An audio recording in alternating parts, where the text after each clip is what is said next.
बिहार की सियासत में इस साल जबरदस्त हलचल मची हुई है। हर दल अपनी ताकत आजमाने के लिए मैदान में उतर चुका है।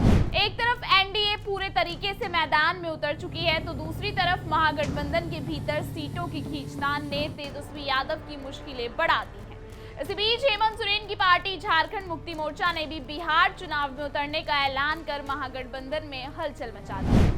एनडीए पुराने साथियों को जोड़ने में जुटा है, तो महागठबंधन में नए साथी अपनी हिस्सेदारी मांग रहे हैं। सियासी चालों और दांवपेच के इस महासंग्राम में हर नेता अपनी बिसात बिछा रहा है और जनता तय करने को तैयार है कि इस बार किसे सौंपेगी बिहार की सत्ता की चाबी। क्या है पूरी खबर, बताएंगे आपको विस्तार से। नमस्कार, स्वागत है आप सबका आयोन भारत पर। मैं हूं आपके साथ तनीषा भारद्वाज।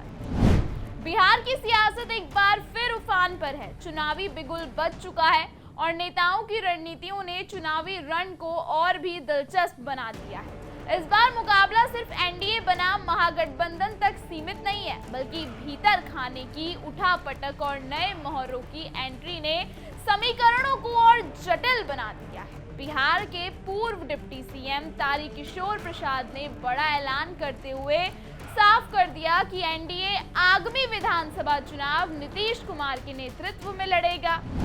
उन्होंने कहा कि नीतीश कुमार ही मुख्यमंत्री पद का चेहरा होंगे और भाजपा समेत पूरा एनडीए उन्हें आगे रखकर जनता के बीच जाएगा। तारकिशोर प्रसाद के इस बयान ने उन तमाम अटकलों पर विराम लगा दिया है कि क्या इस बार भाजपा अपने दम पर सीएम चेहरा पेश कर सकती है। संदेश साफ है, नीतीश कुमार अब भी एनडीए के लिए अप्रत्याशी हैं। वहीं दूसरी ओर गठबंधन को मजबूत करने की कवायद भी जारी है। मुकेश सहनी की एनडीए में वापसी की चर्चाओं पर तारकिशोर प्रसाद ने चुटकी लेते हुए कहा कि एनडीए एक महासागर है और सहनी उसमें फिर से डुबकी लगाने को आतुर नजर आ रहे हैं। उन्होंने यह भी कहा कि एनडीए के दरवाजे सभी पुराने साथियों के लिए खुले हैं।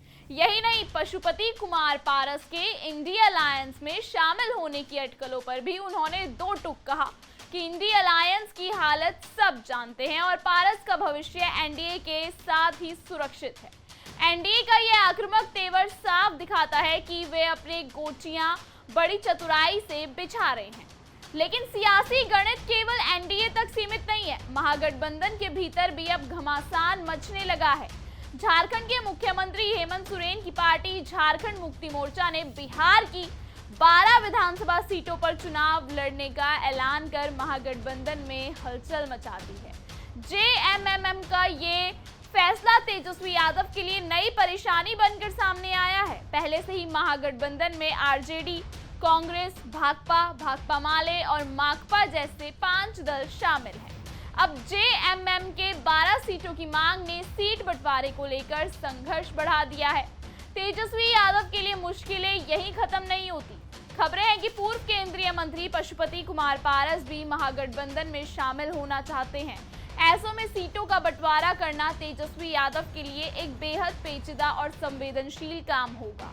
एक तरफ पुराने सहयोगियों को संतुष्ट रखना, तो दूसरी तरफ नए सहयोगियों को मिलकर एक साथ लेना। तेजस्वी के सामने दोहरी चुनौती खड़ी हो गई है।